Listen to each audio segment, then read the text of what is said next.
Hello friends, मेरे YouTube channel English वे में आप सभी का स्वागत है। तो चलिए शुरू करते हैं आज की स्टोरी।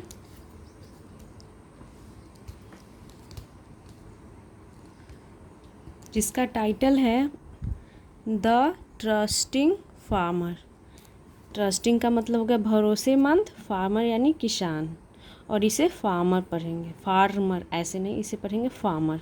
द ट्रस्टिंग फार्मर यानी कि भरोसेमंद किसान।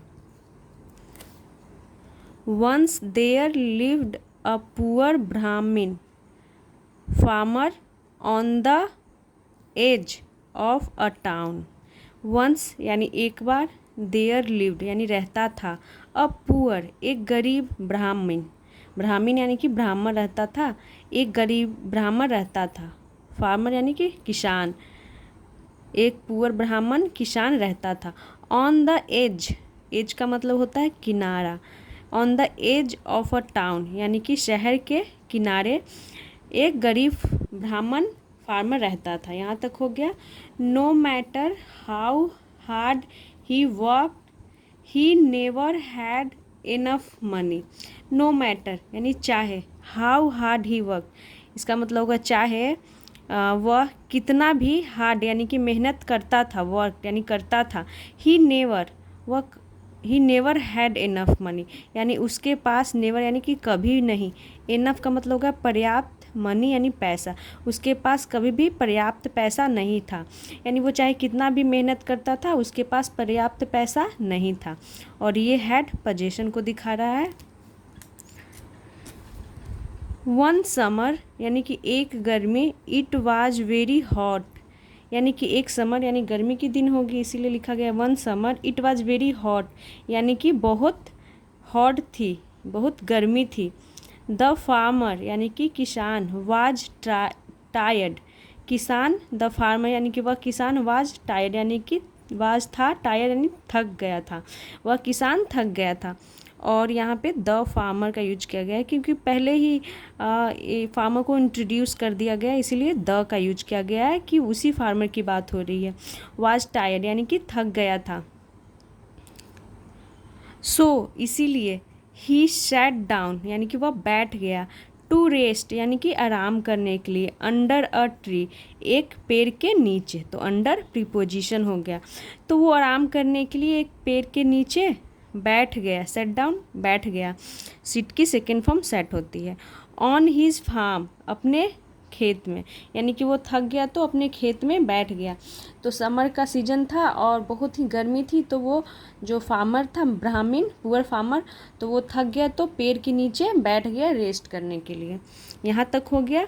There was an ant hill near by. There was an ant hill यानी इसका मतलब हुआ कि एक आंट हिल था। आंट हिल का मतलब हो गया चींटियों का टीला, नियर बाई यानी कि नज़दीक में। और there as a introductory word use किया गया है। जब कोई सब्जेक्ट ना हो सेंटेंस में तो हम देयर सब्जेक्ट के रूप में यूज करते हैं। There was an ant hill near by, इसका मतलब हो गया कि एक आंट हिल था नज़दीक में। सडेनली अचानक से, ही सॉ उसने देखा, अ बिग कोबरा एक बड़े से नाग को उसने देखा। और आंट हिल यहाँ पे मैं दिखाती हूँ पिक्चर में, ये आंट हिल है, चींटियों का घर, छोटा छोटा होता है और ऐसे ऐसे ऊंचा वो बनाता है। तो उसने वही देखा, एक आंट हिल नियर बाई यानी कि नज़दीक में देखा। ही सॉ उसने देखा, सी की second form saw, a big cobra एक बड़ा नाग को। कमिंग यानी कि आते हुए। Out of the ant hill किससे आते हुए देखा, तो out of the ant hill, ant hill यानी चींटियों का जो टीला था, चींटी का जो घर था, उससे बाहर आते हुए देखा। कमिंग यानी कि आते हुए देखा, और कमिंग यहाँ पे प्रेजेंट पार्टिसिपल हो गया। द फार्मर यानी कि वह किसान, वाज वेरी सिंपल वह जो फार्मर था किसान, बहुत ही सिंपल यानी कि साधारण सामान्य, एंड रिलीजियस और धार्मिक था, वह बहुत ही साधारण और धार्मिक था, किसान था। ही थॉट उसने सोचा, थिंक की सेकेंड फॉर्म थॉट हो गई। The cobra was the lord of the farm. उसने क्या सोचा? द कोबरा यानी कि वह नाग, वाज यानी था, द लॉर्ड यानी कि भगवान बोल सकते हैं, स्वामी, ऑफ द फार्म यानी कि खेत का। तो उसने क्या सोचा? उसने सोचा कि जो कोबरा है वह स्वामी है ऑफ द फार्म यानी कि खेत का। He had not given it any offerings. He had not given यानी कि उसने नहीं दिया था। ही यानी कि किसके लिए यूज किया गया है? तो उस फार्मर के लिए। ही हैड नॉट गिवन उसने नहीं दिया था, और ये सेंटेंस हो गई पास्ट परफेक्ट की। उसने नहीं दिया था। इट यानी नाग के लिए यूज किया गया प्रोनाउन। एनी ऑफरिंग्स यानी कि कोई भी प्रसाद नहीं दिया था। शो इसीलिए, इट वाज परहैप्स एंग्री। सो इसीलिए, इट वाज परहैप्स यानी कि वह शायद था, एंग्री यानी कि गुस्सा था, विथ हिम उससे। हिम यानी कि वो फार्मर के लिए यूज किया गया है। तो वो क्या सोचता है कि उतने दिन से मैंने इसे प्रसाद नहीं चढ़ाया था, शायद इसीलिए वो गुस्सा है। हिम यानी कि उससे, यानी मुझसे गुस्सा है। मे बी शायद, डैट वाज वाई यानी कि इसीलिए, हिज फार्म उसका खेत, नेवर प्रॉस्पर्ड। नेवर यानी कि कभी नहीं, प्रॉस्पर्ड का मतलब हो गया समृद्ध। इसीलिए उसका जो खेत है, हिज फार्म उसका खेत, कभी नहीं समृद्ध हुआ। यानी कि समृद्ध यानी कि अच्छी खेती नहीं होती होगी, अच्छी फसल नहीं होती होगी। तो वो सोचा कि मैं इसे प्रसाद नहीं, ये समझा, क्या समझा? पहले तो समझा कि ये जो कोबरा है ये इस खेत का देवता है, और मैंने अभी तक कोई प्रसाद नहीं चढ़ाया, इसीलिए शायद मैं समृद्ध नहीं हो पाया। मेरे हिज फार्म नेवर समृद्ध यानी जो उसका फार्म था, खेत था, समृद्ध नहीं हो पाया। वो फार्मर, जो ब्राह्मण फार्मर था, उसने सोचा ऐसा। ही डिसाइडेड उसने तय किया, डैट कि ही मस्ट वर्शिप। क्या डिसाइड किया? तय किया। डिसाइडेड यानी कि तय किया कि ही मस्ट वर्शिप यानी कि उसे, वर्शिप का मतलब होता है पूजा करना, उसे पूजा करना चाहिए। द कोबरा यानी कोबरा को, and place some offering for it. And place और रखना चाहिए, सम यानी कि कुछ, ऑफरिंग यानी कि प्रसाद, फॉर इट यानी कि इसके लिए, यानी कि नाग के लिए इट यूज किया गया है। तो वो क्या सोचता है कि मुझे ज़रूर पूजा करना चाहिए और कुछ रखना चाहिए प्रसाद नाग के लिए। ही ब्रॉट उसने लाया, ब्रिंग की सेकेंड फॉर्म ब्रॉट हो गई। अ प्लेट एक प्लेट, फुल ऑफ मिल्क यानी कि एक प्लेट यानी कि दूध से भरा हुआ, फुल यानी कि भरा हुआ, ऑफ मिल्क दूध से भरा हुआ एक प्लेट उसने लाया। एंड पुट और रखा, तो पुट की सेकेंड फॉर्म, थर्ड फॉर्म भी पुट ही होती है। उसने रखा इट इसे, नियर द आंट हिल। कहाँ रखा? नियर यानी कि नज़दीक, द आंट हिल यानी जो चींटियों का टीला था उसके पास रखा। फॉर द कोबरा यानी कि कोबरा के लिए, नाग के लिए। ही ऑल्सो अपोलोजाइज्ड उसने, अपोलोजाइज्ड यानी कि माफ़ी मांगी, ऑल्सो भी, टू इट यानी कि उसके लिए माफ़ी भी मांगी। फॉर नॉट वर्शिपिंग किसके लिए? For not worshipping it all these. Worshipping यानी कि पूजा करने के लिए, इट ऑल दीज यानी कि उसने माफ़ी भी मांगी जो उतने दिन तक उसने जो पूजा नहीं की उसके लिए। नॉट वर्शिपिंग यानी कि पूजा नहीं करने के लिए, इट ऑल दीज यानी जो ये इतने दिन थे उसने पूजा नहीं की, उसके लिए उसने माफ़ी भी मांगी। यहाँ तक हो गया। द नेक्स्ट मॉर्निंग, और डेज यहाँ इसके लिए यूज किया गया है। ऑल दीज डेज यानी कि इतने दिनों तक उसने जो पूजा नहीं की थी उसके लिए माफ़ी भी मांगी। द नेक्स्ट मॉर्निंग अगली सुबह। ही फाउंड उसने पाया, फाइंड की सेकेंड फॉर्म फाउंड हो गई, उसने पाया। द मिल्क यानी कि the milk had been finished, तो उसने क्या पाया? ही फाउंड उसने पाया, the milk had been finished यानी जो दूध था, हैड बीन फिनिश्ड यानी कि ख़त्म कर दिया गया था। तो ये सेंटेंस हो गई, the milk had been finished. ये पैसिव की सेंटेंस हो गई, पास्ट परफेक्ट की पैसिव, जिसमें हम हैड बीन के साथ वर्ब की थर्ड फॉर्म का यूज करते हैं। तो उसने क्या पाया कि दूध खत्म कर दिया गया था। And there was a gold, there was a gold यानी कि एक सोना कॉइन, एक सोने का coin, in the milk plate. उसने क्या पाया कि दूध खत्म कर दिया गया था और एक सोने का coin in the milk plate यानी कि जो दूध का प्लेट था उसमें एक सोने का सिक्का पाया। आफ्टर दिस इसके बाद एवरी डे यानी कि हर रोज़ हर दिन, द फार्मर यानी कि वह किसान, would go to the ant hill यानी कि वह किसान, वुड गो यानी कि जाया करता था, टू द आंट हिल यानी कि उस चींटी के टीले के पास। और वुड यूज टू के सेंस में किया गया है, जैसे हम यूज टू का यूज करते हैं वैसे ही वुड का यूज करते हैं, यानी कि वह जाया करता था, खाया करता था। तो यहाँ पे क्या सेंस आ रहा है कि वुड गो यानी वह जाया करता था टू द आंट हिल, उस चींटी के टीले के पास। एंड और offered the snake some milk, और ऑफर्ड यानी कि पिलाया करता था, चढ़ाता था, द स्नेक यानी उस सांप को, सम मिल्क यानी कि कुछ दूध। एंड एवरी मॉर्निंग और हर सुबह, ही फाउंड और उसे मिलता था, वह पाता था, अ गोल्ड कॉइन एक सोने के सिक्के, इन द प्लेट यानी कि प्लेट में, यानी कि हर रोज़ वह दूध लेकर जाया करता था और वहाँ उसे उस नाग को पिलाया करता था, और हर रोज़ उसे एक सोने के सिक्के मिलते थे उस प्लेट में, दूध के प्लेट में। यहाँ तक हो गया। वन डे एक दिन, the farmer had to go to another village for some work. एक दिन the farmer had to go यानी कि हैड टू गो यानी कि जाना था, टू अनदर विलेज यानी कि दूसरे गांव। एक बार फार्मर को कहीं दूसरे गांव जाना था, हैड टू यानी कि जाना था, तो ये मजबूरी को दिखाता है कि उसे जाना था। और अगर इसे हमें प्रेजेंट में बोलना होता तो फार्मर के लिए एक सिंगुलर के लिए क्या यूज होता है, हैज़ टू गो। चूँकि ये पास्ट की सेंटेंस है तो हैड टू का यूज किया गया है।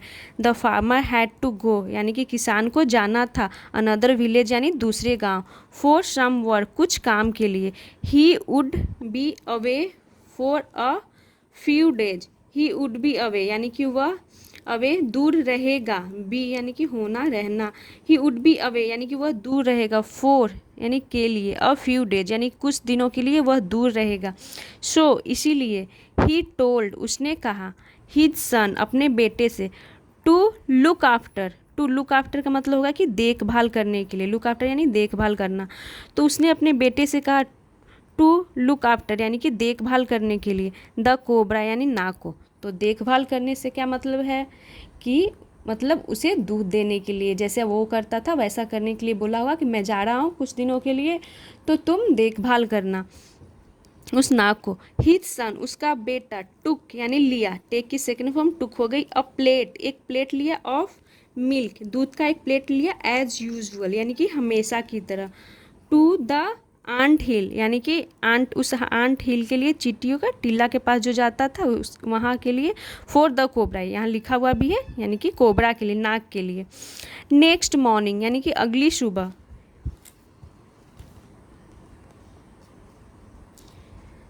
ही फाउंड उसने पाया, द गोल्ड कॉइन यानी कि सोने के सिक्के।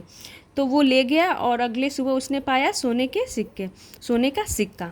द सन यानी कि बेटा, वाज कनिंग कैसा था, वाज यानी था, कनिंग यानी कि चतुर बोल सकते हैं, चालाक, एंड ग्रीडी और लालची था।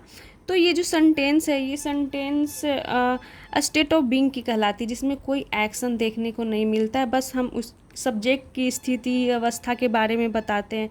तो ये सन की स्थिति के बारे में बता रहा है कि सन कैसा था, तो कनिंग था, चतुर था और लालची था, इसमें कोई भी एक्शन नहीं मिलता है।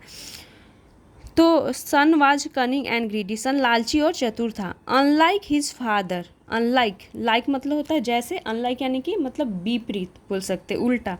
हिज फादर यानी कि वो अपने पिता का विपरीत था। ही थॉट उसने सोचा, the ant hill must be full of gold coins, उसने क्या सोचा, द आंट हिल यानी कि जो आंट हिल है, चींटियों का टीला, चींटियों का घर, बी यानी होगा, फुल यानी भरा हुआ, ऑफ गोल्ड कॉइन्स यानी कि सोने के सिक्कों से भरा होगा। ही डिसाइडेड उसने तय किया, टू किल यानी कि मारने के लिए, द स्नेक उस सांप को, एंड गेट यानी कि प्राप्त करने के लिए, ऑल द कॉइन्स यानी कि सभी सिक्कों को, एट वंस यानी तुरंत। तो उसने तय किया कि इस जो आंट हिल है उसमें ज़रूर सोने के सिक्के भरे होंगे, तो मैं क्या करता हूँ, सांप को मार दूंगा और तुरंत, एट वंस का मतलब है तुरंत, उस सोने के सिक्के को मैं प्राप्त कर लूँगा। ही ब्रॉट उसने लाया, अ बिग स्टिक क्या लाया, तो एक बिग स्टिक, एक बड़ी छड़ी, वेटेड यानी कि उसने इंतज़ार किया, फॉर द कोबरा यानी कि उस नाग का, and hit it hard, hit यानी कि मारा, इट नाक के लिए यूज किया गया, हार्ड यानी कि जोर से, उसने जोर से मारा। फॉर्चुनेटली, फॉर्चुनेटली का मतलब हो गया सौभाग्य से। यहाँ पे देख सकते हैं ये चींटियों का टीला है और ये कोबरा है और उसका बेटा ये हाथ में सोने का सिक्का लिए हुए और ये दूध से भरा हुआ प्लेट बॉल जो भी बोल सकते हैं। यहाँ तक हो गया। चलिए यहाँ देखते हैं।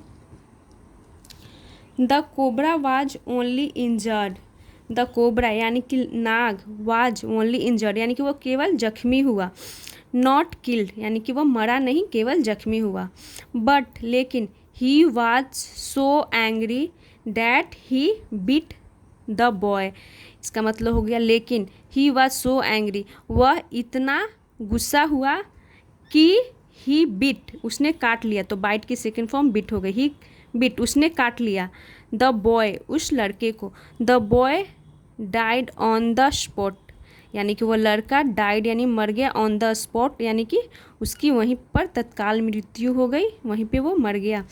वेन यानी जब, द फार्मर केम बैक जब किसान, केम बैक वापस आया, ही फाउंड उसने पाया, हिज सन डेड कैसा पाया, तो हिज सन डेड अपने बेटे को मरा हुआ, तो ये पास्ट पार्टिसिपल हो गया, हिज सन डेड यानी कि अपने बेटे को मरा हुआ, and the cobra had gone back और दो कोबरा यानी कि वह नाग, हैड गोन बैक यानी कि वापस जा चुका था, इनटू यानी में, द आंट हिल यानी कि उस आंट हिल में वापस जा चुका था, ही रियलाइज्ड उसने एहसास किया, it had been his son's fault to begin with, इसका मतलब होगा it had been his son's fault यानी कि यह उसके बेटे, हिज सन्स उसके बेटे का, फॉल्ट यानी कि गलती, यह उसके बेटे की गलती थी, टू बिगेन विथ यानी कि शुरू में, यानी उससे एहसास हुआ, रियलाइज हुआ कि शुरू में उसकी बेटे की गलती थी। यहाँ से यहाँ तक हो गया। एंड और ही वेंट अगेन वह गया, अगेन यानी कि फिर से, with a plate of milk यानी कि वह फिर से गया, with a plate of milk यानी कि मिल्क के प्लेट के साथ, टू द आंट हिल यानी कि उस चोटी के टीले के पास जहाँ पे चींटियों के टीले के पास जहाँ पे वो कोबरा रहता था जिसमें, तो वो वहाँ फिर से गया। उसे यह रियलाइज हुआ कि मेरे बेटे का ही गलती था शुरुआत में, यानी उसे पता चली होगी कि मेरे बेटे का ही गलती था, तो उसने फिर से दूध का प्लेट लिया और गया उस हिल के पास, आंट हिल के पास। The cobra looked at him and reminded him of his son's death. The cobra looked, cobra ने देखा, at him यानी उसे, किसे, तो उस फार्मर को, ब्राह्मण फार्मर को, and reminded him का मतलब हो गया कि उसे याद दिलाया, of his son's death यानी कि उसकी बेटे की मृत्यु को, मौत को, and his own injuries और हिज ऑन यानी कि अपने इंजरीज, ऑन यानी कि खुद के जख्मों को, there was no way he would be friends again, there was no way यानी कि कोई रास्ता नहीं था, ही वुड बी फ्रेंड्स वह दोस्त, फ्रेंड्स यानी दोस्त बनेगा, अगेन यानी फिर से, यानी कि कोई रास्ता नहीं था कि वो फिर से दोस्त बनेगा, विथ द फार्मर यानी कि किसान से, वंस एक बार, ट्रस्ट इज ब्रोकन इसका मतलब होगा एक बार, ट्रस्ट यानी कि भरोसा टूट गया, it can not come back simply, it can not यानी कि यह नॉट कम बैक वापस, कम बैक का मतलब वापस नहीं आ सकता है, सिंपली यानी कि आसानी से, बाय शोइंग यानी कि दिखा करके, अफेक्शन का मतलब होता है लगाव, प्यार, तो वो क्या बोलता है, सांप जो है वो अपना जख्मों को दिखाता है और याद दिलाता है उस ब्राह्मण को कि अगर यह अब कोई रास्ता नहीं है, मतलब दोस्ती होने का, जब एक बार भरोसा टूट जाता है तो इतना आसान नहीं होता है, यानी कि इतना आसान नहीं होता है दोस्त बनना फिर से, बाय शोइंग अफेक्शन यानी कि दिखा करके, अफेक्शन यानी लगाव प्यार। ही सेड उसने कहा, किसने? सांप ने कहा। बट लेकिन, ही गेव उसने दिया, द फार्मर यानी किसान को, अ वैल्यूएबल डायमंड क्या दिया? तो एक कीमती, वैल्यूएबल यानी कि कीमती, डायमंड यानी हीरा, फॉर ऑल द केयर यानी कि ऑल द केयर यानी कि जो उसने केयर की थी, देखभाल की थी उतने दिनों तक, उसके लिए उसने, सांप ने एक क्या दिया? Valuable diamond. तो सांप ने कहा कि इतना आसान नहीं होता है फिर से दोस्त बनना। उसे मतलब ये अच्छा नहीं लगा, उसे बहुत बुरा लगा सांप को, और वो बोला कि इतना आसान नहीं है दोस्त बनना। बट लेकिन उसके बदले में उसने ब्राह्मण को एक वैल्यूएबल डायमंड देता है, जो उतने दिन तक वो केयर करता है, सांप को दूध पिलाता है, उसके लिए वो उसे डायमंड देता है, फॉर ऑल दिस केयर यानी कि देखभाल करने के लिए। He had received from him, अब यहाँ पे लिखा हुआ भी है ही हैड रिसीव्ड यानी कि उसने प्राप्त की थी, फ्रॉम हिम यानी कि उससे, यानी जो उसने देखभाल जो प्राप्त की थी, केयर, उसके लिए यूज किया गया है ही हैड रिसीव्ड, उसने प्राप्त की थी, फ्रॉम हिम यानी कि ब्राह्मण से। एंड वेंट बैक और वापस, वेंट बैक यानी वापस चला गया, इनटू यानी में हिज आंट हिल, अपने चींटियों के जो टीला था जिसमें वो सांप रहता था उसमें वापस वो चला गया। तो ये थी आज की स्टोरी। आप देख सकते हैं इस पिक्चर में इसका जो बेटा है यहाँ पे है मरा हुआ, और ये ब्राह्मण है। तो आई होप आप लोगों को ये स्टोरी अच्छी लगी हो। तो ऐसे ही और स्टोरीज़ देखने के लिए मेरे चैनल को सब्सक्राइब करें और वीडियो को लाइक करें। Thanks for watching.